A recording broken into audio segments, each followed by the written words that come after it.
Éric Lecroc-Agribert, vous êtes un des artistes qui est exposé ici à l'Abbaye du Valas dans le cadre de l'expo L'Art au Vert. Avant de parler des différentes œuvres, car elles sont nombreuses que l'on peut découvrir tout au long de ce parcours, qui êtes-vous? Comment on peut vous présenter? Je suis peintre, essentiellement. Je travaille les territoires imaginaires, donc je fais des fausses cartes de géographie, des cartes que j'invente, où je raconte en même temps des histoires et des parcours. Et j'ai un travail de land art depuis des années, soit seul, soit avec une amie artiste qui s'appelle Frédéric Burel, où on fait des installations en pleine nature. Voilà. Alors parlons un petit peu de cette œuvre. Tout d'abord, on parlera ensuite de toutes les autres. Beaucoup de poésie dans ce que vous voulez évoquer à travers cette œuvre. Je pense, ouais. Pour moi, le rapport poétique est assez important. Enfin, de même que dans mes territoires imaginaires, il y a toute cette part de l'imaginaire d'un enfant, de la poésie qui se dégage du monde, que je souhaiterais qu'il se dégage du monde.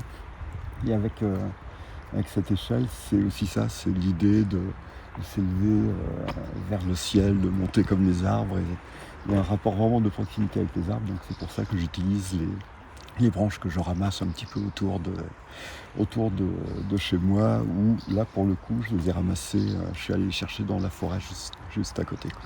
Alors vous êtes un des artistes que l'on voit le plus, j'ai envie de dire, dans cette expo, parce que tout au long de ce parcours de 3 km, on va trouver d'autres œuvres. Voilà, oui, j'ai disposé un certain nombre de statuettes, une vingtaine, de petits personnages, de petites figurines qui font en gros une vingtaine de centimètres, pour les plus grandes peut-être 30, peut-être 25, et que j'ai disposé tout le long du parcours, dans les arbres, au-dessus de la rivière, en train de faire de la balançoire. Et c'est une invitation aussi, c'est comme un jeu de piste, c'est une invitation que j'ai vu qu'il y avait beaucoup de familles qui se promenaient ici. Donc c'est une invitation pour les enfants aussi, d'attirer eux-mêmes, d'être curieux, puis d'attirer leurs parents, de les inciter à faire tout le tour du parc. C'est très sympa d'être dans les arbres, de les mettre en hauteur, de les faire enjamber la rivière, d'imaginer presque une vie à ces personnages, quoi, qui ont été faits avec mes élèves de la Madrague, les ados et des adultes.